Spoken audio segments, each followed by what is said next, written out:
Bulchiinsa magaalaa Adaamaatti boba'aan leetiraa 17,000 ol seeraan ala gara biraa geejjibsiifamuuf ture to'atamuu waajjirri daldalaa bulchiinsa magaalaa Adaamaa beeksise. Itti gaafatamaa waajjira daldalaa bulchiinsa magaalaa Adaamaa obbo Xiilloo Dugdaa eeruu hawaasaa fi qindoomina caasaa nageenyaatiin boba'aan leetirrii 17,800 dallaa duuba buufataa boba'aa GFM irraa gara biraa geejjibsiifamuuf ture to'atamuu ibsan. Amma dhaabbanni boba'aa biratti argamne amma seerummaan keessatti mul'ate kun tokkoffaa boba'aan kamiyyuu dhaabbata boba'aatitti dhufee boolla keessatti bu'ee boolla keessa salphaatti yoo qaamatti waraabbachuu qabuuf waraabbachuutu irra jiraata. Gama biraatiin dhaabbileen indaastirii gurguddoon yoo jiraatanis yoo ta'e immoo beekamtii gara seektara keenyaatiin hojiin kun taasifamee hangi muraasni leetira 1,000 kan hin caalle booyilariidhaaf dhaabbileen indaastirii gurguddoon fayyadaman hin fudhatu.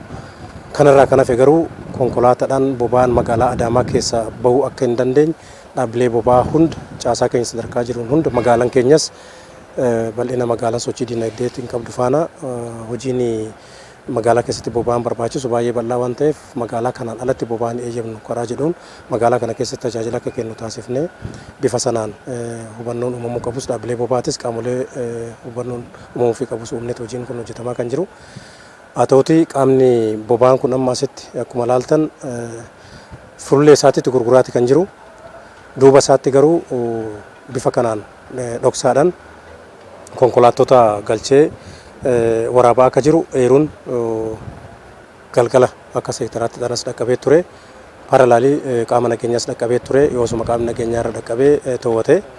Kan to'atame kana keessa akkuma asitti argitan konkolaattota lamaan kanarratti asirratti beenzila Barottoo yookaan barmeela liitira 230 qabachuu danda'u 20tu jira. Isa kanarrattis immoo naafxaa abbaa liitira rottoo liitira 230 qabachuu danda'u kan 40tu jira. Achi iddoo duubaa kanarrattis barmeelonni duukaa mul'ata sunis 20tu jiru isaanis naafxaadha. Bifa kanaan waraabee dhoksaadhaan duuba kanatti dhoksee iddoo adda addaatitti tokkoffaa akka waan hanqinni boba'aa akka waan boba'aan hin jirreetti ofii isaaniitii kaasu.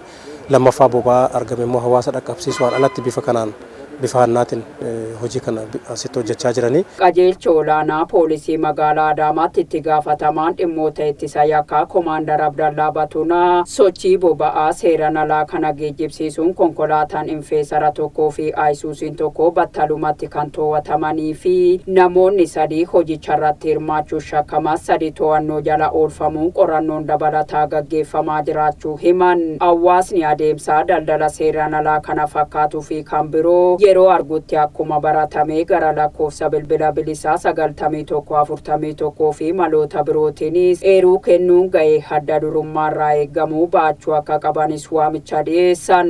Haalli teessuma isaallee daangaa magaalaatirra waan jiruuf akkaataan margitan kanaadhaan dalleessee namni alaa beekeetiin hin argu. As duuba kana dallaa biraas malee maddaadha jedheetiin hin yaadu.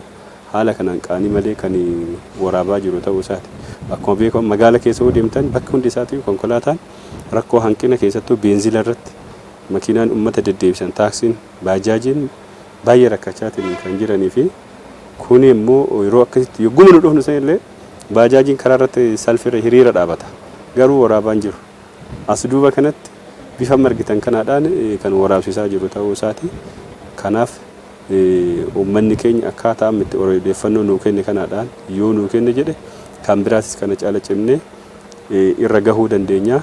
Ammas carraa kanaadhaan uummanni nu cina dhaabbatuu qaba.